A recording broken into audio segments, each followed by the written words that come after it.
Assalamualaikum warahmatullahi wabarakatuh. Perkenalkan, nama saya Muhammad Faizal dengan NIM D1E12206 dari Prodi D3 Optometri. Dalam video ini saya akan memenuhi tugas dari Ibu Uni Merati SSN HUM selaku dosen Bahasa Indonesia. Dalam video ini saya akan membahas fungsi dan kedudukan bahasa.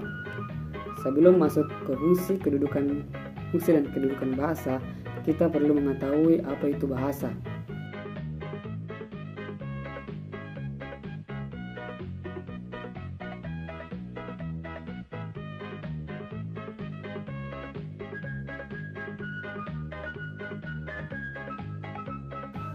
Definisi bahasa. Bahasa adalah alat komunikasi sosial yang dipergunakan untuk berinteraksi antara sesama manusia. Setelah memahami definisi bahasa, kita lanjutkan ke fungsi bahasa, yaitu terdiri dari 4.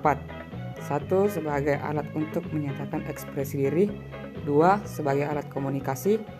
3. Sebagai alat mengadakan integritas dan adaptasi sosial.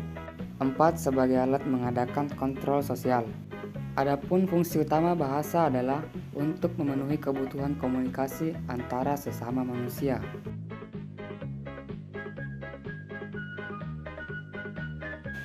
Selanjutnya, kedudukan bahasa Indonesia, yaitu 1. Bahasa Indonesia sebagai bahasa negara. Berarti bahasa Indonesia ialah bahasa resmi yang harus digunakan sesuai dengan kaidah-kaidah yang berlaku. 2. Bahasa Indonesia sebagai bahasa resmi kenegaraan. Pada kedudukan ini dapat dibuktikan dengan digunakannya bahasa Indonesia dalam naskah Proklamasi Kemerdekaan Republik Indonesia tahun 1945.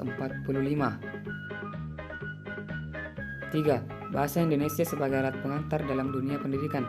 Pada kedudukan ini akan sangat membantu dalam meningkatkan perkembangan bahasa Indonesia sebagai bahasa ilmu pengetahuan dan teknologi atau IPTEK.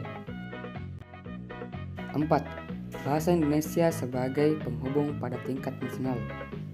Kedudukan ini dibuktikan dengan digunakannya bahasa Indonesia dalam hubungan antar badan pemerintah dan penyebarluasan informasi kepada masyarakat. 5. Bahasa Indonesia sebagai pengembangan budaya nasional, ilmu dan teknologi. Kedudukan ini dibuktikan dengan penyebaran ilmu pengetahuan dan teknologi melalui buku-buku, majalah, dan media cetak lainnya. Baik, sekian materi yang saya sampaikan. Lebih dan kurangnya mohon dimaafkan. Wassalamualaikum warahmatullahi wabarakatuh.